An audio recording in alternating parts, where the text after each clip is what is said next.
Hello friends, welcome to our YouTube channel. In this video I'm going to show you how you can uh, enable this home button as a assistant. When you just long press it, it is not enable Google Assistant. How you can enable it? Before watching this video, if you have not subscribed to our YouTube channel, then subscribe to it and like our video. So let's start friends. First open settings option, swipe down, go to system settings. Here it is system navigation button.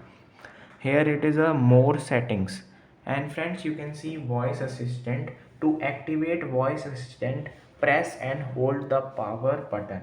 You have to enable this feature, press back, and when you just click on the home screen for a give a long press, you can see the Google Assistant is enabled. You can see, hey Google, play a music. Hey Google, play a music on YouTube. And friends you can see it is working.